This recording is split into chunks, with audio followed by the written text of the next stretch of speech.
Do you need an Allen wrench in order to put this on your camera? The screw. So what I've ended up doing, I'm not going to show my keys on camera because people always yell at me about that, but I've put an Allen wrench on my keychain. So Nice. I constantly have an Allen wrench with me. Anyway, some of the problems that the original tripod had is that if you raise the head here, and I'm sorry if this is really boring to non-camera people, but if you raise the head here and you want to like put it at an angle, you can only, what was it?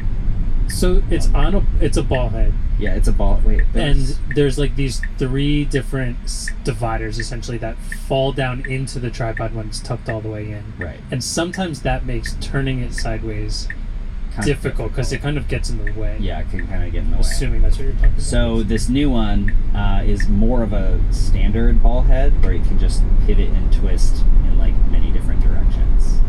So that's very handy. Yeah, you it can just go spins. 360 instead of having to jam in there. That's very useful. The big thing about the 4x5 cameras though is that this, because the 4x5 is so big and it's not super heavy, but it does have a lot of surface area, it would shake a lot when it was windy on like a mountain. And that was very frustrating because there's no optical image stabilization on 4x5 film, obviously. So even the most like micro shake would mess up the image. These are much more stable. Even the small one is like super stable. They also re-engineered the center column to add a bunch of different features. They changed the clips a little bit. Overall, it's kind of just like a much more sturdy system.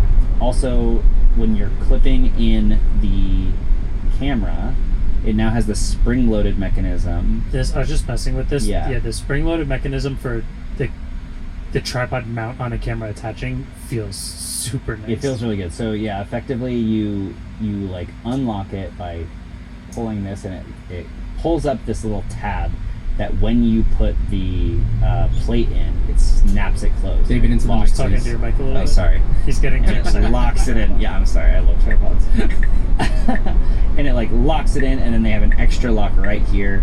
So I don't know. Everything about these tripods is definitely about like stability and being able to shoot things without any shake and stuff like that. They made the clips a little bit easier to use because unclipping and clipping a tripod always takes forever. Yeah.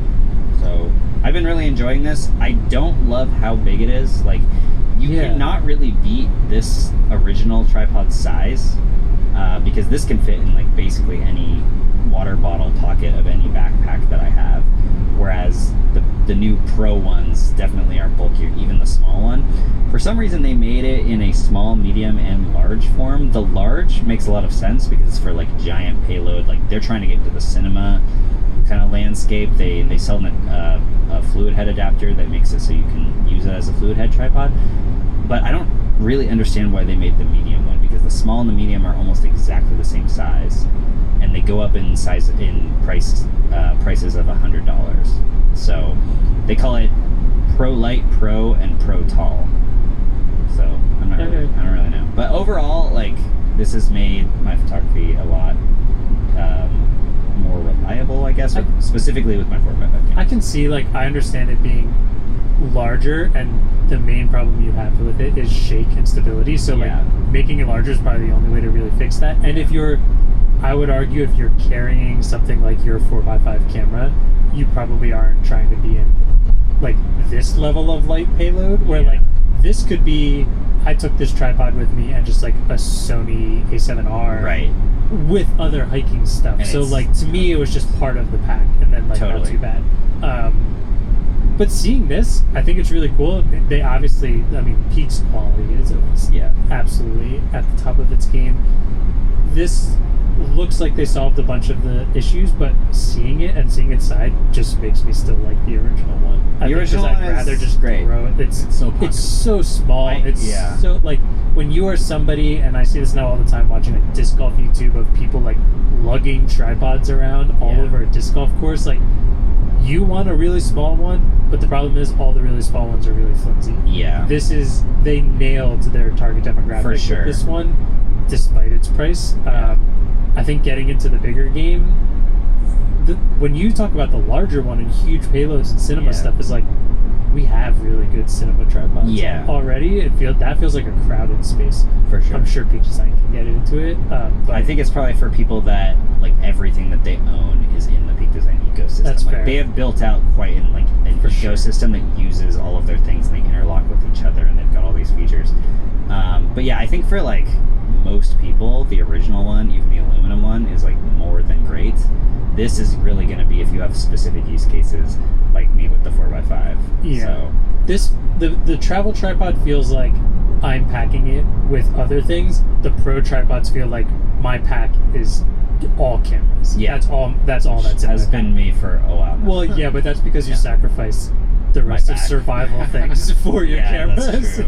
I'm having lower back problems, so yeah, I don't know. For my book, it's been great. No, this is sick. Yeah, and it can get a little bit tighter down too because of that redesigned center column. Yeah, the center column seems way larger, which is the best part of that. Also, when the original one was all the way down like this, it couldn't tilt at all. So the only way to bring it up, you had to loosen it, bring it up to here, tighten it, and then it could rotate. But that means it can't go quite as low. Whereas this one can tilt even when it's all the way It's on down. its lowest stage. Yeah, which is pretty cool. Do you know what I appreciate? Even though this is the pro version, it still has the little hidden cell phone holder. So this has always been a really cool feature. In the bottom, there's a hook. Generally, on tripods, that hook is for stability, so you put like a backpack on the hook, and that basically just adds a bunch of weight to the tripod so that it shakes less, and I still do that. The hook on the bigger one is obviously bigger, but inside of that column, they have a secret little cell phone holder that you can put on the tripod, so if you want to do like astro mode on your Pixel or something, you can now use the tripod with your Pixel instead of having to buy a brand new tripod just for phones. That's cool. So I think that's really cool. Also, obviously we talked about you need an Allen key, which is very kind of frustrating because you can lose it pretty easily, and they have a clip on the tripod itself to store the Allen key. In the new ones, the bags now have a slot for the Allen key. So I think that they want you to keep it in the bag more. The previous bag had like 2 microns of extra room. It was like putting a sleeping bag back in like a sleeping bag, or like a tent back It was in that bag. so hard to get it in and out. So the new one has a slot in there, and they gave it a little more slack. So I don't know. I just wanted to bring that up because I've been doing a lot of mountain climbing recently, and I've been using this a lot. So yeah, Nice. they're still on Kickstarter right now though. So what's the final price? Did you say it? yeah, they're really expensive. They're like really expensive. So the Pro Lite is going to be $800. The Pro is going to be $900, and then the Pro Tall, they call it because I think it just gets taller, is going to be $1,000. So yeah, really expensive. They're also selling a lot of new accessories with these. They have a new leveling base for people who like that, and they have spiked feet for $49. Oh, it does have the level on it. Yeah, it has a level. Oh yeah, both of them have level. Yeah, Okay. but a leveling base is like that weird like cage thing that you can use with cameras. It's it's kind of an old school like hardcore photographer feature. Yeah, then they have spiked feet, so I guess if you're in the mountains difficulties if you want to like really, really, really rig it down. If you're doing, I guess if you were doing like a really, really long exposure and you just wanted it to, not, you know, overnight kind of long exposure. I mean, they co-developed this with Jimmy Chin, so they're gonna do it in a scenario where it's it's lasting out there for sure. Yeah. Anyway, just want to bring that up real quick. All right. What did you have? I brought something that is significantly cheaper. Yeah, probably. And cheapness is actually part of the reason why I find it interesting. And probably more useful to more people, I would guess. Maybe. So my thing is like you wanted to possibly label this section like our favorite things, but I don't want to call this a favorite because I was mostly kidding. Yeah. This is you got one of these? That I saw on The Verge. You got one of these? So I think I first saw it on The Verge. It is called the Cinda Ergonomic Mouse Rechargeable USB Dual Bluetooth MOU 302 Vertical Wireless Mount with Volume Knob. Some Amazon. There's actually more to that, but I don't feel like saying all of it. Essentially, it's a vertical ergonomic wireless mouse that comes in some wild colors. I bought arguably the coolest color, which is like purple, yellow, and like a vintagey green. Like this feels very like it's like a turquoise, like Rocco's Modern Life, or like a sea vibes. Green. And what? So I saw it because of the color and because of the integrated volume knob. So essentially, the mouse, because it's vertical and ergonomic, it's, you know, the buttons are almost sideways, and you hold it like you're holding a glass of water, essentially, where you're kind of pinching it in between your hand. And then on the top, now it's got extra space. There's still a front and back button on the sides of it where your thumb rests, but above it there's a little knob that clicks in and can turn. That's what intrigued me by it, is the colors in that knob. Then what's shaking in his boots? He hates knobs. What really intrigued me though is when I clicked on the link for it, it was on sale for $19.59. That's crazy. With the list price at $27.99. That's crazy. I don't know how they're making money off of this. I'm by no means saying the build quality on this is great. I wouldn't even say it's very good. Yeah, I would say it feels like it's $20. It feels like it's $20, but when you look at a Logitech, I think they have the Logitech Lift and the Logitech Vertical are two of theirs, and they're like $80 and like over $100 for them, and they're great mice, and like people like Rich here love them. I don't love vertical ergonomic mice, but I'm trying. Apparently it's way better to get rid of your carpal tunnel. We'll see. If it stresses me out more than my carpal tunnel, then but I think there's some design flaws in this. I think the reason I want to be really cautious about talking about this is because I've used it for less than a week, and I don't know the durability of it. But for $20, I had to try, and I'm gonna keep trying it. The colors are sick. It's USB-C, which took Logitech years to finally switch to. It can do 2 Bluetooth connections and the USB dongle, which I'm always a dongle person. I think it's easier. Just like a little, USB-A. The things I have not liked about it is I don't believe there's any software. So I cannot change what the volume knob. I can't change what the volume knob does, which really sucks for me because I'm using an audio interface, which means my volume keys don't do anything when I'm plugged into my desktop. So the volume knob does nothing for me. Also, how do you deal with sensitivity? There are 3 DPI modes, and then you also can just change sensitivity inside of macOS or whatever. How's the latency when you're playing old school RuneScape? I was gonna say you should play Valorant with this. I'm definitely not playing. I should try Valorant with it. That would be hilarious. How bad it would be. Kind of like the way it feels. I'd say that the sliders on the bottom are horrible. Like it feels like it's kind of like there's a lot of. It felt fine on my mouse pad. Yeah, maybe the mouse pad would be better than this. My biggest gripe with it, and we found this out when we were comparing it to Rich, is the Logitech Verticals, where your mouse rests almost has like a bed for your thumb to rest on where it juts out. This is just straight down, and you're kind of like always gripping this mouse. I say it's kind of like if you're a climber, like pinch holds. You're always pinching this. You're not really resting your hand on the mouse at all, which is comfortable, I think. Which makes you really have to think about using it. I've been kind of enjoying it. I find myself doing way more wrist movements than like whole arm movements to move things, to go around and click on stuff. It's taken a really long time to get used to vertical mouse. It feels really strange. they're silent buttons, which is a lot of what like the MX Master's been doing now. I think they actually feel kind of nice. Yeah. The scroll wheel feels like but I don't really care that much. It's $19 and it works. The knob doesn't feel bad. It's I cheap like the plastic, but it's got some like nice feedback The to it. tactility of the clicking is nice. Yeah, and I mean, it was essentially plug and play. I plugged it right into my computer and it just started working. I'm assuming it would on Windows as well, but Cool. Yeah.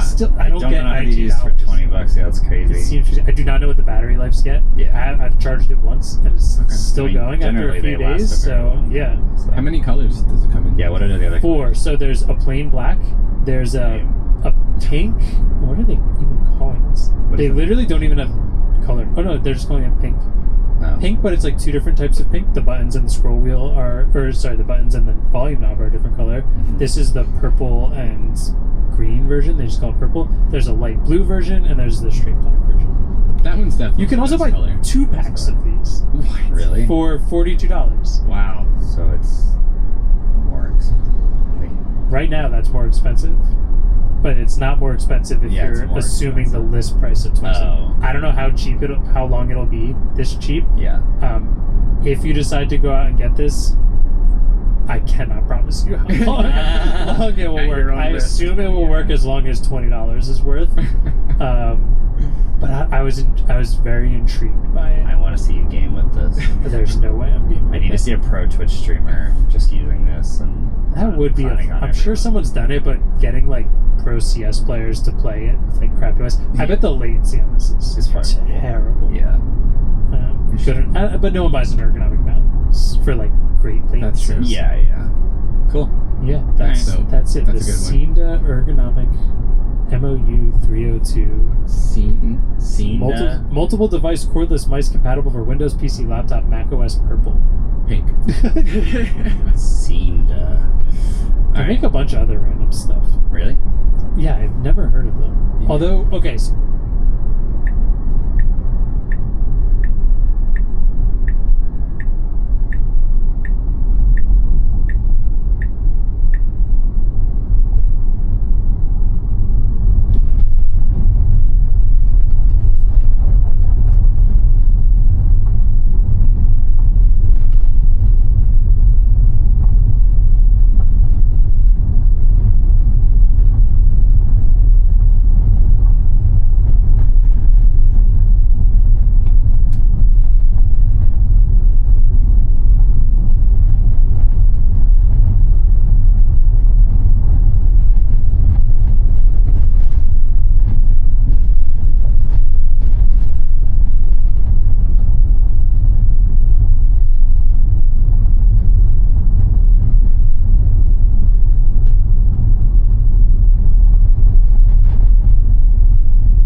They missed the turns when I would go back through.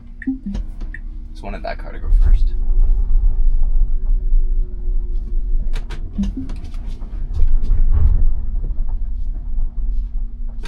Try again.